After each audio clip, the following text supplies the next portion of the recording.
20 дугаар анги Сүнслэг хот. Хагас цаг гүйсний эцэст тэдэнд хотын хан харагдаж эхлэв. Та Сүнслэг хотыг оллоо. Энэ Сүнслэг хот бололтой гэж Иоанн мэдэгдэл хараад хэлв. Сүнслэг хот бол зүүн тивийн 4 том хотын нэг. Нөлөөгөөрөө 3-т бичигддэг гэж Шохоо тайлбарлав.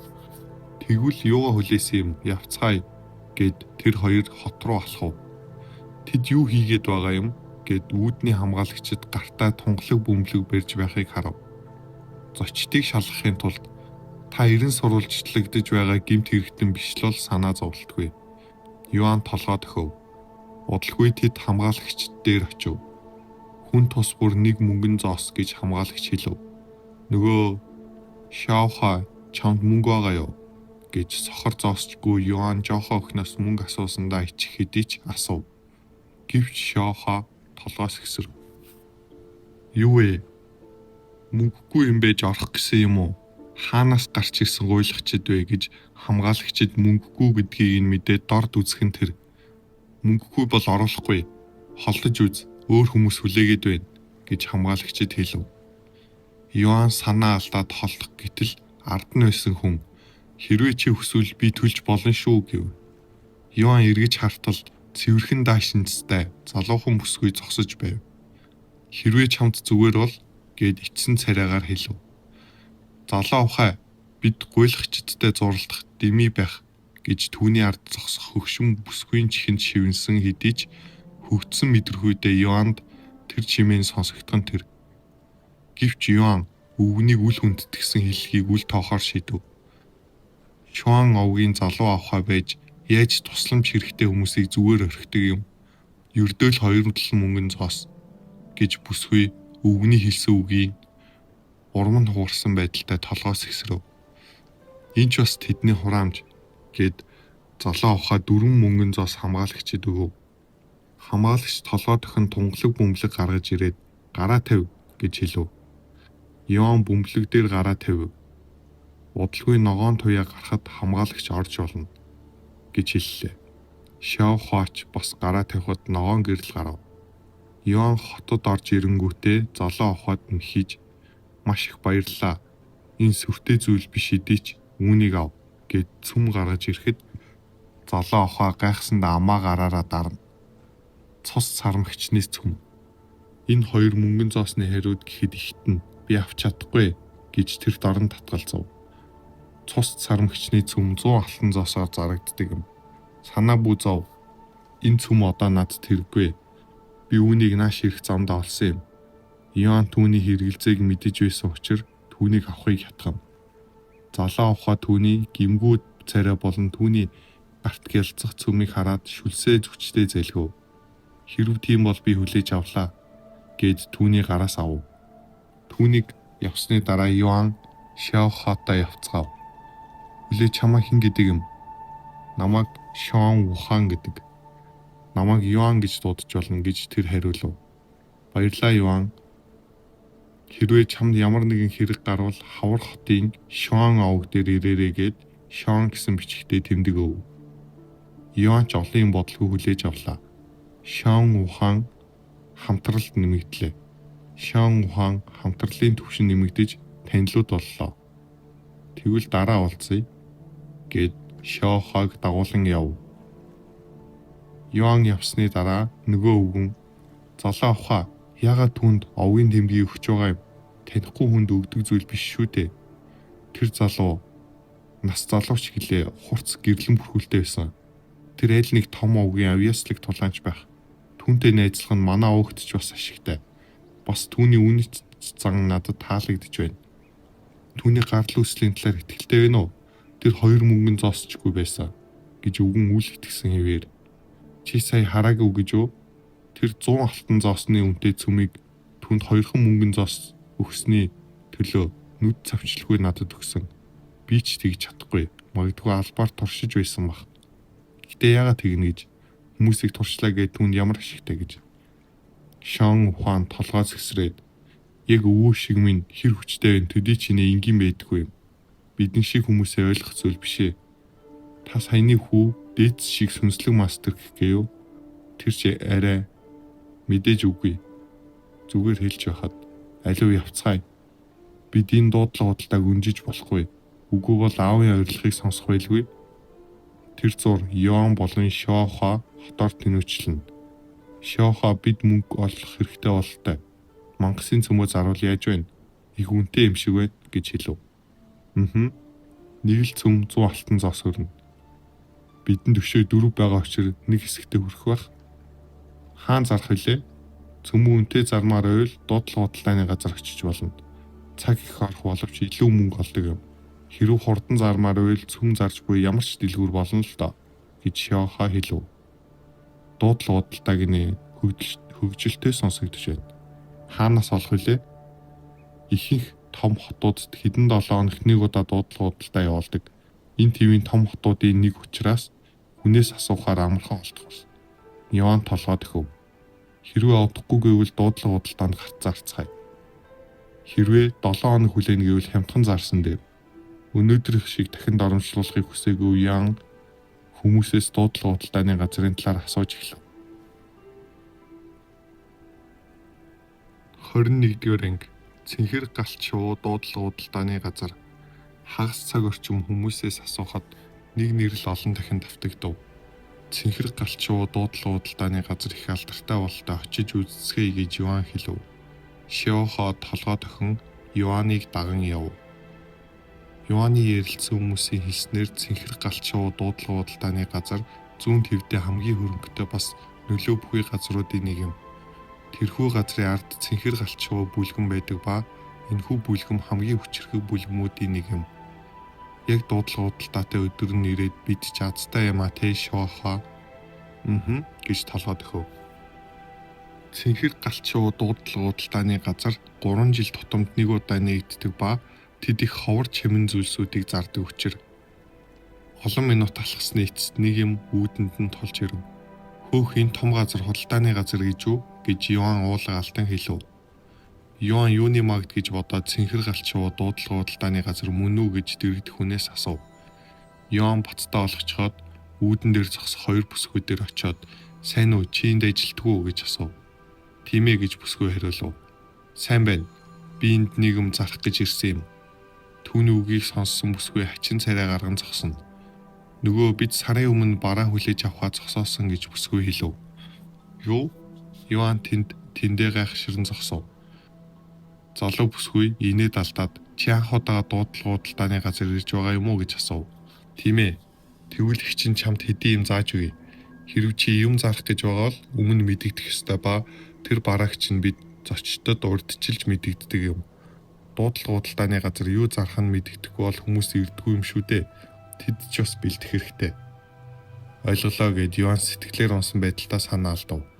Энэ цөмнүүдийг өөр газар зарах хэрэгтэй болтой.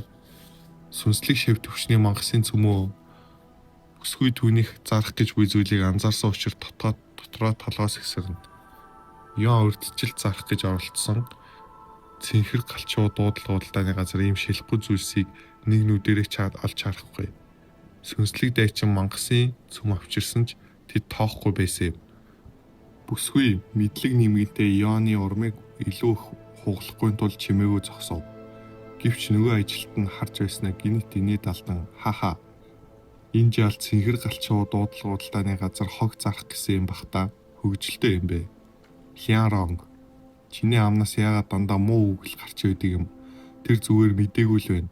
Тэгж дооглох ямар шаардлага байна гэж Йоаны хажуу зогсох бүсгүй хөмсгөө зангидна. Би үннийг л хэлж байна. Эрт мэдвэл эрт л өсөж хөгждөг юм да. Яагаад түн шиг гуйлах чинь өмөрөөд байгаа юм. Наян.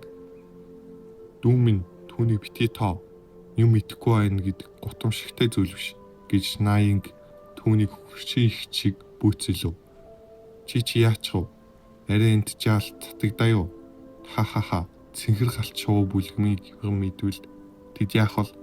Гэд Лян Ронг үргэлжлүүлэн инэв. Йоан түүний тохорохыг тоохгүй боловч түүний хажуу зогсох бяцхан охин уурандаа шатна. Энэ муу жижигхэн шивж хинээр тохов хийж байгаагаа мэдэхгүй байх шүү. Йоан ах бол дээд ертөнцид гоц авьяасанд тооцогдох нэг юм шүү.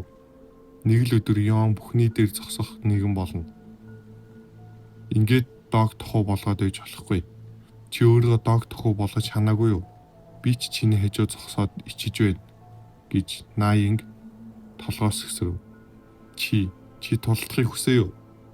Өө чи надад тулдах гээ юу? Итгэлтэй байна уу номыг хичээ гэд төгс сүнслэг дайчны хүч түүнээс гарна. Лиаранг тэрхүү дарамтыг мэдэрсэн даруйда түүний тухнаас хөлс цовж эхлэв. Тэгжил бай. Бүлгэн рүү очиж чамайг би юу болоод байгаа юм гэж хүчтэй хоолоо сонсгох. Хитгэн хормын дараа хөвшин эмхтэй тэдний өмнө залхсан царайтай гарч ирэв. Чанг хичээ. Хоёр бүсгөө хэрүүлээ зогсоож түүнд ёслов. Хаана байгаагаа мэдэрээ бүлгэмд хинч байлаа гэд та нар одоо миний доор ажиллаж байгаа шүү. Би өөрийн цэнхэр галчуу дуудлагуудлааны газрын зан авирыг твчихгүй. Уучлаарай гэд тэд хурдхан уучлалтгүй. Хангалттай та хоёрыг дараа очроо олно. Зочид суудлаа эзэлсэн хаалгаа хаагаад хурдгаа ор гэж чанг хичээлв. Хүлээ. Эргэж хараад алхаж байтал игдүүтэй хоолой түүнийг зогсов. Шаха гэж Юан түүн рүү нүдээ томруулан ширтэнэ. Тэгээд түүний чихэнд юу хийгээд байгаа юм гэж шивнэв. Санаа зовлтгой юм хаа. Шаха аргалах болно гэд жижигхэн нүүрэндээ нэмсгэлэл тодруулан хэлв. Энэ бяцхан охин хин гээч юм гэж асуух авч бяцхан охины биеэс хүчрхэг энерги мэдрэгэхэд түүний бие эвгүрхлээ. Чи энэ газар эзэн үү гэж гинтгэн асуув. Тийм ээ, харин чи хэн бэ гэж чанг их хариулв. Гэвч Шаха хурдан хариулгүй шууд уут гаргаж ирэв. Тэгээд түүний нүдний өмнө цэнхэр хотог гаргаж ирэхин тэр хотог гарч ирэх тэр мөчид эргэн тойрон үл мэдэгдэх хүчинд автлаа. Эн чин чанг ихч утганы энерги болон сүр хүчийг мэдрээд золтол бөхсөөрөө газар унчихсангүй. Энэ хотог бол Тэнгэрлэг ангиллын төгс чанарын хотог, Тэнгэрлэг мөсөн хотог гэж Шаха хэлээд үргэлжлүүлв. Миний хэн байх чухал биш. Чухал зүйл бол би энэ хотгийг танаагаар заруулах гэж байсан боловч танаа ажилчин Юан ахаар дог тохуу хийсэн учраас би өөр зүйл бодож эхлээд байна. Хэсэг чимээгүй байснаа чанг ихчийн бие салганаж эхлэв. Хин чамаар оролцсон юм. Би тэр хүнийг чи алаад өгье гэх чанг ихч яаш гинэт төвөрх нь хоёр бүсгүйг гайхшруулв. Яг л түүний хүүг нүдэн дээр нь алчихсан мэт авирлахыг тэр анх удаа харж байхаа юм. Юан хүртэл гайхширч дотроо хизээ хотод зарах олчих уу? Бас тэр их өөр болчихлоо гэж бодно. Тэр охин гэж Шоход шууд зав. Чанг ихчийн царай нь хувхай цайсан Лианранг харав. Чи яач гисэн юм? Лианранг гэж чанг ихч чангаар бархирав. Би цөхрөлд автсан Лианранг айсандаа өвдөг дээрээ унаа зогсохгүй өмдөндөө тавьж өрхөв. Наинг гинт болсон зүйл балмагдаж гараараа амаа дарна. Одоо юу болох вэ? 22 дугаар анги тусгай өрөө. Чанг ихчээ ийм зүйл болсон юм гэд Наинг тайлбарлаж эхлэв. Чи муухаг амтэн гिचээ чанг ихч хэлэх үггүй болов. Лианранг шиг хурц хараатай ухаантай хүүхэд бардам зангаас олж ноцлог нэг тутун үнэлж байдаг. Чи бусдыг биш өөрийгөө л буруутгах гэж хэлээд толгоос хэсрэв. Гуй чанг ихчээ та намайг алж болохгүй. Би бол цэнхэр галчуу бүлгмийн дотоод шив шүү дээ гэж амгив. Чамайг үхэх хэсгийг би шийтгэхгүй. Чи буруу үнээсээ гуйж байна. Чанг ихчийн үгийг сонссон Лианранг тэр дараа Юаны өмнө нус нулимсандаа хотголтон сөгдөм өргөөд гуй залуу эзэнтэй дорд би тань шиг нэр хүндтэй нэг таньсангүй өршөөгөөч. Юан анх удаага л түүнээс эмхтэй хүн амьгуухыг харж байгаа нь энэ учир хэлэх үггүй болов. Залуу минь тэр хэдий буруутайч би түүнийг өршөөхийг гуйж байна. Тэр цэнхэр галчуу бүлгмийн дотоод шив учир түүнийг чи алчвал Юан гинэтгэн гараа өргөөд түүний үгийг таслав. Төрүүлэгрээ би түүнийг алах тухай яриаггүй. Чил тэгж хэлсэн атал намайг тэгсэн гэж бүү ярина уу? Ойлголоо Лианранг түүнд талархаач тэр чиний амийг өршөөлөө. Баярлалаа ачтан минь. Юанд тэдний байгаа байдал хэтэрхий дэврэгсэн мэт санагдана. Яагаад тэр намайг тохиорхосны төлөө үхэх ёстой гэж хэрвээ иймхэн зүйлээс болж хүн алаад байвал тоолж барш хүн үхэх байлгүй. Тоглогч биш дүүрүүд бүгд л ийм ш байгаасаа гэж Юан дотроо залбирав. Нөгөө бүх асуудал шийдэгч эхлээ. Харин одоо манайхаар хутгаа заруулна үсттэй. Харамсахгүй гэж амлаж байна. 80 бишээ. Зарсан мөнгөний 90%-ийг л та нар авч бид 10%-ийг л авах болно. Энгийн үед бол 75-25 байдаг юм. Гэвч та нарт төв удсан учир 90-10 болгож байна гэж чанг ихч хэлв. Үнэндээ чанга ихч тэрхүү 10% биш нэр хүндэл чухал байв. Цэнхэр галчуу дуудалдааны газар хамгийн сүүлд 100 жилийн өмнө Тэнгэрлэг ангиллын зэвсэг худалдаанд оруулсан юм. Тэгээд ч болоогүй тэр зэвсэг нь доод чанарх байсан юм.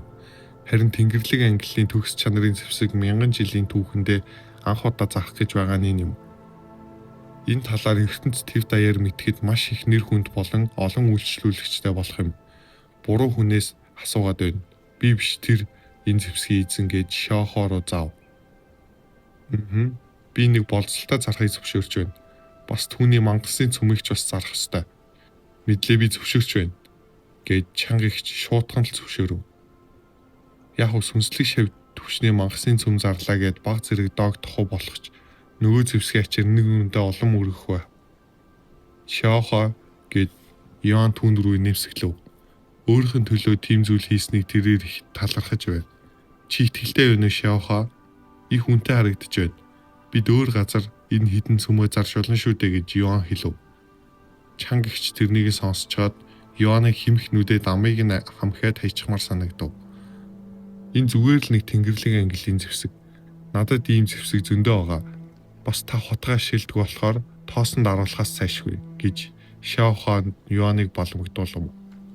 Олон үнэтэй зүйлтэй байж яагаад мөнгөгүй байдаг вэ наа гэж Йоан хаанаас тэдгэрийг авсан талаар бодно. Төд удалгүй Шиохоо хотго болон цөмөө чанга ихч дүүрэн. Хэрв хулгайлвал би энэ газрыг ч устгах шүү гэж Шиохоо түүнд хатуу сануулга өгчөөд Йоан болон Шиохоо тэдний бэлдсэн тусгай өрөө рүү явв. Тэднийг явсны дараа чанга ихч санаа алдав. Тэр жоохоо охинч хэлээд түүний зан аршин бас сүр бараа нь энгийн үнийх лав биш. Яг л мөнхийн нэг мэт. Тэгээд ч болоогүй Тэнгэрлэг ангиллын зэвсэг юу ч болоогүй юм шиг гаргаад ирсэн. Тэнэг хүнч түүнийг сулгаална гэж оролдохгүй. Чанга ихч буцаж орох гэж байтал Лян Ронг зог туссан байдалтай газар сөгдөж байгааг анзаарав. Энэ бол чиний хямсгар занг засах боломж шүү. Чи цэнхэр галчуу бүлгмийн дотоод шивч хэлээ. Энэ ертөнцид чиний оролдож болохгүй олон хүмүүс байдаг юм. Мэдлээ гэж Лян Ронг толгой төхөв. Хурдхан ажилд ор. Та нар сэтгэлээр унаа зогслоо гэж цалин өгөхгүй шүү гэж хэлчихээд дотгошоо оров. Тэр үед Йоан болон Шиохоо тусгай өрөөнд ороход тэнд хэд хэдэн хүмүүс байх нь тэр. Хүүхдүүд тэр хүмүүс тэдний гарал угсаа сонин санагдана. Энэ хүүхдүүд хэн бэ? Танихгүй юм байна. Юу гэж энгийн хүмүүсийг тусгай өрөөнд оруулж явах вэ? Тэд бидний мэдэхгүй гайхалтай ард талтай байх. Би өнгөрөх гэсэн юм шүү. Гэхдээ энэ өрөөнд орж ирэх үе ард талтай бүх хүмүүсийг би танина. Харин тэднийг л танихгүй юм байна. Тэрхүү тусгай өрөөнд суух хинч Йоаныг таньсангүй. Йоан энэ ертөнцид ирээд одоогийн учраас аргагүй. Йоан чамтай энэ дахин уулзлаа гэд нэгэн залуу ахаа тэдэн дээр ирэв. Чи чинь Шон ухаан. Йоан ч бас түүнтэй ахин таарна гэж санаагүй. Хэрвээ чамаг энд ирнэ гэж мэдсэн бол цуг ирэх байсан юм гэж хэлв. Ха. Анхандаа энэ ирнэ гэж бодоогүй байсан юм аа. Зүгээр л тохиолдол. Тохиолдолч вэ үгүй ч вэ би дахин уулзлаа. Наашир миний ширээнд суучих. Йоан толгой тохин тэдний ширээн дээр очтол нөгөө өвгөн болон танихгүй хоёр царайлаг залуу сууж байв. Авхаан үнэн байж энэ өрөөнд орж ирсэн гэхээр тэр жирийн нэгэн биш байж гэж өвгөн гайхсандаа амдаа бувтнаад. Тэд хэн бэ гэж нэг залуу нь асуув. Саяхан танилцсан найз гэж хэлв. Хоёр царайлаг залуу Йоаныг харан бодлогошорно. Ямар язгууртан гэр бүлийнх юм?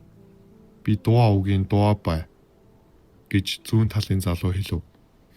Би түүний ихэр дуу хай гэж баруун талын залуу хэлв.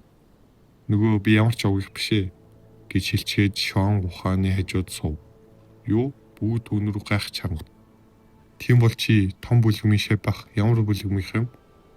Би бүлгмийнх ч ус биш. Би тэнмэл тулаач гэж Йоан хэлв. Түүнийг тэгж хэлсний дараа өрөө төр чигээрээ чимээг олов. Тэнмэл тулаач гэсэн үү? Ха. Хөгжилтэй залуу вэ. Төд удалгүй өрөө төр чигээрээ инээдхөөр болов. Тэнмэл тулаач тусгай өрөөнд орж ирнэ гэж байхгүй. Ха. Зүгээр л нууцлах гэсэн байх. Улам л миний сонирхлыг татаж байна шүү. Йоан хэлэх үггүй болов. Яагаад түүний хэлсэнд итгэхгүй инээгээд байгааг ойлгохгүй байлаа. Гэхдээ тэдний итгэх үггүй түнд хамаагүй учир чимээгүй өнгөрөв. Тэднийг битгий тоо Йоан гэж Шон ухаан хэлв. Төд удалгүй өрөөний гэрэл бүүдгэрв. Дуудлага худалдаа эхэлж байна гэд Шон ухаан өрөөний цонхоор харагдах том тайз руу заалаа. Анги 23 дуудлага худалдаа эхэлсэн. Сайн мэцхан хүндэт зочдоо манай цэгэр галчуу дуудлага худалдааны газар тавтай морил өнөөдрийн хөтлөгчийг би чинг хийх болно.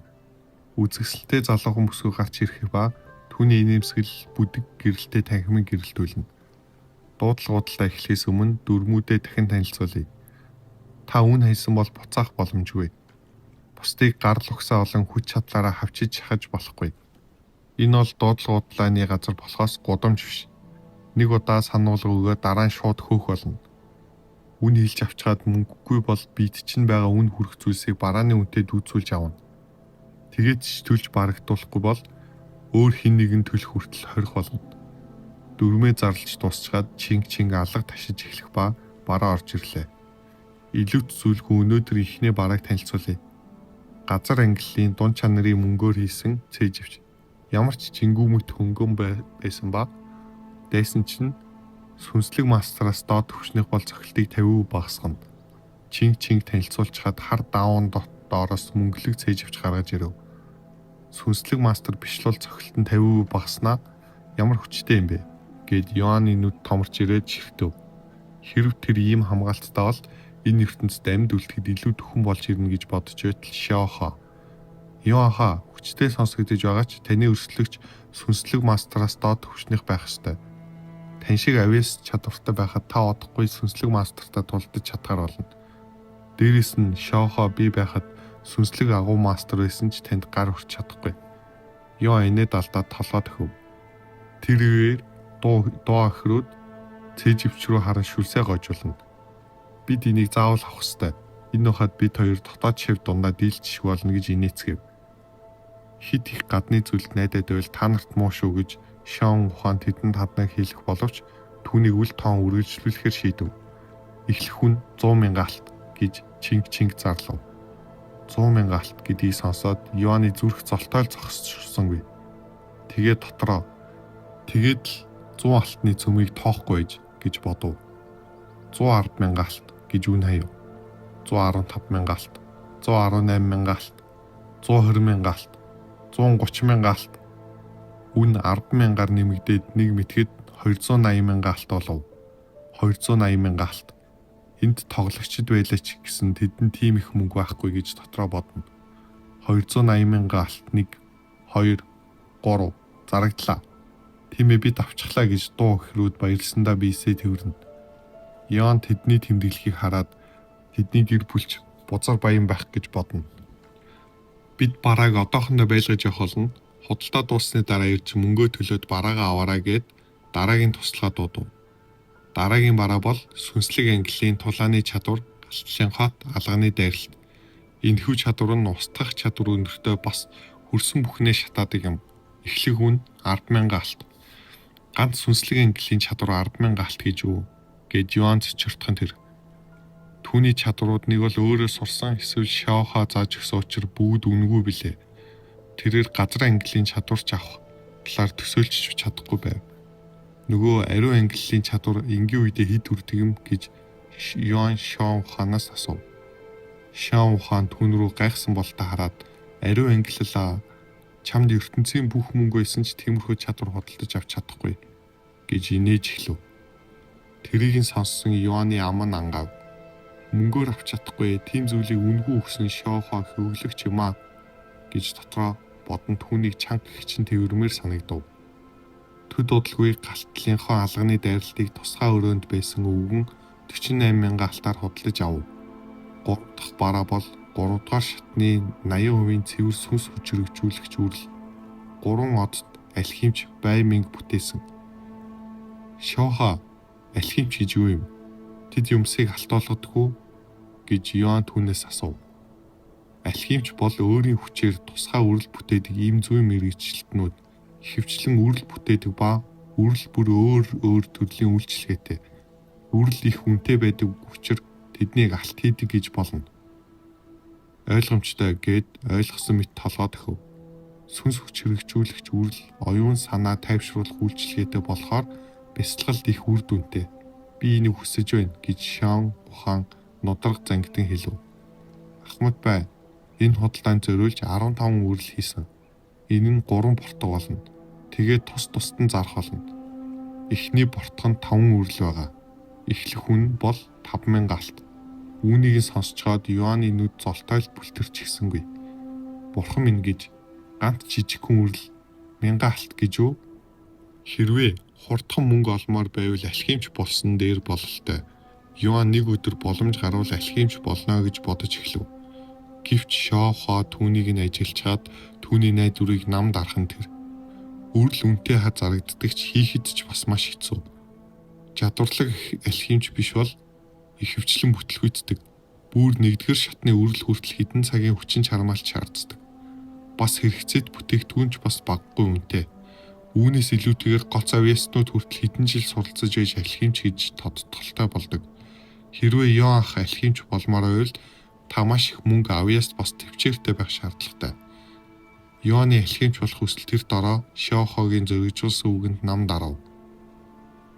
Амьдрах тоглоом дотор хүртэл хэцүү юм шиг гэж санаа алдав. 24-р анги Тэнгэрлэг 6000 алт гэж Шон ухаан үн хаялцаж эхлэв. 6100 алт, 6200 алт. Хэдэн минутын дараа Шон ухаан 7500 алтаар сүнс хүч хэрэгжүүлэгч үрлийг авч чадав.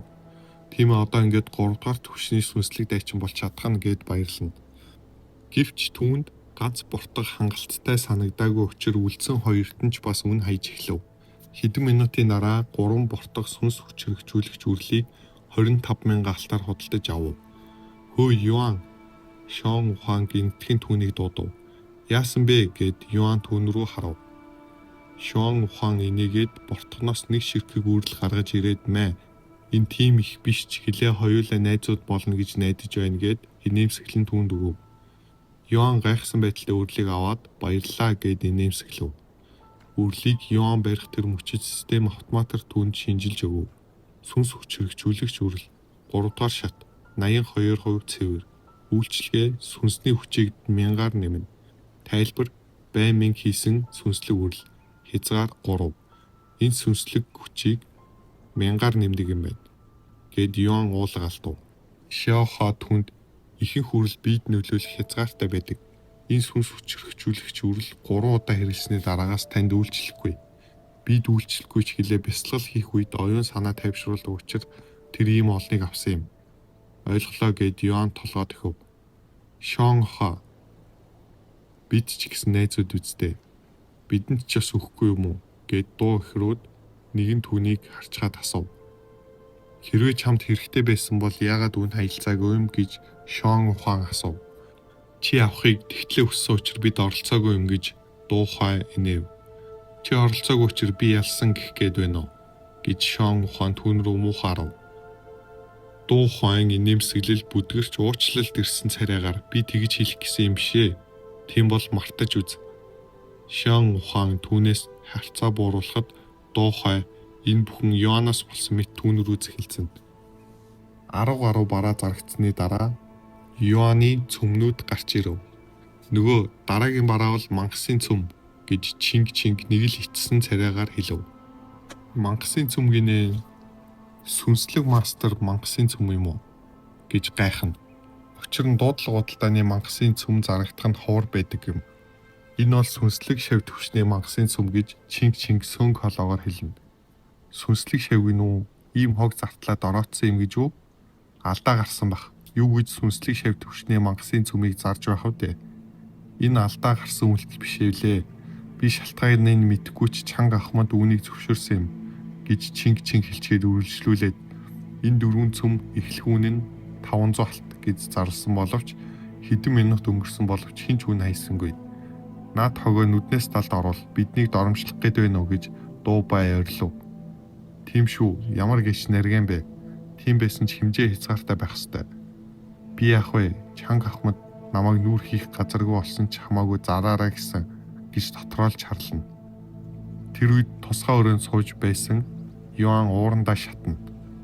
Тэрхүү гомдол болон муу үгс дуудлага худалдааны газар болон чинг чиглэх боловч Йоанны хувьд эдгээрийг зарах гэж байгаа учир түүнийг л чиглэсэн мэт санагдав. Шон ухаан түүний ууртай байгаад мэт царайг харчаад энэ цөмнүүд түүнийхэн болов уу гэж бодлоо. Хитгэн зуалт. Хэрвээ түүнийхэн бол би авчихвал бид хоёрын харилцаа л сайжирна. Магадгүй тэр надад өртөөч болж магадгүй. Энэ түүний бас нэг туршилт байх гэж дотроо бодно. Тэгээд Шон ухаан 600 алт гэж үн хаяв. Шон ахай. Та яагаад үн хаяад байгаа юм? Энд чинь зүгээр л хог шүү дээ. Битгий ийм зүйлд мөнгөө дэмээвэр. Хэрвээ чи хүсвэл сүнслэг дайчин мангасын цөм зүгээр өгч болно шүү дээ гэж дуухай түүнд хандаа хэлв. Амаат би юм авахдаа чамаас зөвшөөрөл авах ёстой юу? Надад зүгээр л хэрэгтэй болохоор л авч байна гэж түүн рүү хөндий хэлв. Йоан түүн рүү гайхсан харцаар харна. Тэр надад сүнс хүчрэгжүүлэгч үрэл өгөө зогсохгүй миний цөмийг худалдаа авч байна. Түүнд би дараа нь талархслаа сайн илэрхийлэх хэрэгтэй бололтой гэж бодонгоо зөөлөн инээмсэглэнэ. Цөмөө одоо авах уу? Худалдааны газрын туслах Шон ухаанаас асуув. Шон ухаан 600 алт гаргаж ирээд одоо авъя гэд мөнгө өгөв. Ойлголоо гэд туслах гарч яваад хэдэн минутын дараа ирж түүний худалдаж авсан цөмийг авчирч өгөв. Удалгүй дараагийн бараа гарч ирэв. Дараагийн бараа бол үл мэдэгдэх хэсэг болор юм. Энэ яг ямар учиртайг мэдэхгүй ч дотроо мангасын цөм шиг энерги агуулж байгаа. Мангасын цөмтэй харьцуулбал сүнслэг агуу мастер төвшөндөө дүүцэх үзэм гэж чинг жижиг хэмжээтэй чулууг тайлбарлав. Сүнслэг агуу мастрын төвшөндөө дүүцэх үз гэж хүмүүс уулга алтна. Учир нь сүнслэг агуу мастер төвшний мангасууд маш ховор ба их хүчирхэг байдаг ба энэ сүнслэг хот шиг том хотыг хормын зургастаж чадна. Сүнслэг агуу мастер төвшний мангаст сүүлд 1000 жилийн өмнө гарч ирсэн ба хэдэн сая хүн алж дийлдэхэ болох үед тэр мөчт нэгэн сүнслэг агуу мастер тулаанч амиа золиослж тэрхүү мангасыг устгасан юм. Шиоха тэр болрыг хараад нүдэн томорч ирээд Йоанха тэр бол сүнслэг болор гэж чимээ Йоанны толгойд сонсогдно. Сүнслэг болор миний эрт үеийн сүнслэг хаш шиг үү? Үгүй ээ, энэ сүнслэг хаш биш. Хамгийн муу сүнслэг хаш үүнээс илүү их энерги агуулж байдаг. Энэ сүнслэг хаштай дүүцэхгүй ч танд хэрэг болно. Бас үүнийг дээд ертөнцид мөнгөний оронд ашигладаг юм. Үүнийг залгивал хэр их энергитэй болох вэ гэж Йоан сонирхоно. Йоанха та үүнийг авах хэрэгтэй гэж Шиохо түүнд хэлв. Юу гэхдээ надад мөнгө байхгүй. Бидэнд одоогоор мөнгө байхгүй ч Тэнгэрлэг мөсөн хутгаа зарахад их мөнгөтэй болно гэж тэр мөнгөөр энэ чулууг авах хангалттай хүрнэ. Бас энэ хүмүүс үүний үн цэнийг мэдэхгүй байгаа бололтой. Йоан хэсэг бодсноо чи итгэлтэй байна уу? Энэ чиний мөнгө шүү дээ гэж асуув. Шиохо хутга зарсан мөнгөө ашиглахыг зөвшөөрсөн ч Йоан тэрнийг зөвшөөрөх ичих нүргүй хүн биш. Харин түүний өгсөн энэ бүх зүйлсийн дараа дахин түүнээс авах нь түүнийг харин ч гим хийсэн мэт санагдуулах болно. Худалдаж яв Йоаха гэж Шиохо шийдсэн царай гаргана. За хэрвээ чи тэгж байгаа бол энэ болрыг би авах ёстой. Хэрвээ авч чадвал тун утгагүй сүнслэг мастер болж чадна гэж Шон ухаан баярлан хөөрнө. Тим их энерги агуулж буй зүйл эрдэнэс биш байх учиргүй. Энэ магадгүй хүчрхэг үйлчлэгээтэй эрдэнэс баг. Ганц Шон ухаанч биш, тусгай өрөөнд байгаа бусад хүмүүс хөөрцгөн. Бид үн цэнийг нь мэдэхгүй учраас зочид та бүхний гарт үлдээ. Худалдаа эхэллээ гэж чинг чангаар зарлав. 10,000 алт, 30,000 алт, 100,000 алт хүмүүс үн хайж эхлэхэд үн нь тэр дор өсөж эхлэв. Хэдхэн минутын дотор үн хагас сая хүрэхэд Йоан Шиохо аль хэдийн 500,000 болчихлоо. Бид авах хэвээрээ юу гэж Йоан түүнээс асуув. Шиохо олон юм бодлогүй шууд толгойд өгөв. 500,000 100 алт гэж Йоан амьдралдаа анхудаа үн хаяв. Энэ жаал үнэхээр л энгийн нэгэн биш бололтой гэж тусгай өрөөнд байгаа хүмүүс шивнэлдэж эхлэв. Намайг бахад юм авах гэсэн юм уу? Тийм бол эхлээд миний зөвшөөрлийг авах болч тээ гэж дуухай түүнээр дотроо тохуурхаж гараа өргөв. 510,000 алт. 510,100 алт. Дуухай шүдэ хавирн чангаар чи албаар багаар нэмж намайг өдөөд байна уу? Йоан түүнийг яагаад уурлаад байгааг ойлголгүй. Тэр яасан гэж Дуухай Йоан түүнээр тохуурхаж байна гэж бодон уурдаа шат. 520 мянган алт. Ингэж үн хайдаг юм.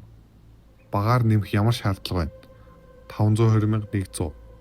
Хитрхи ихэр нэмж дэмий мөнгө үрж яах юм? Аюулгүй л үзэх хэрэгтэй гэж Йоан гим зэмгүүмэт толгой сэгсрэв. Учир нь энэ түүний мөнгө биш болохоор юм.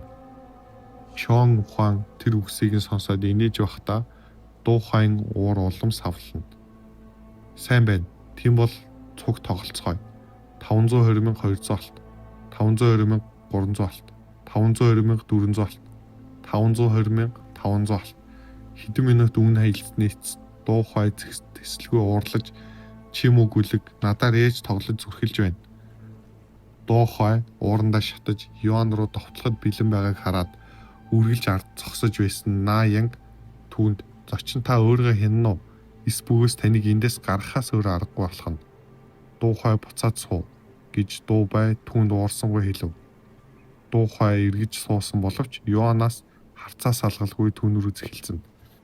"Бид цэнхэр галчуу бүлгэмээр оролдож болохгүй. Бас энэ эрдэнсийг мартаж үз.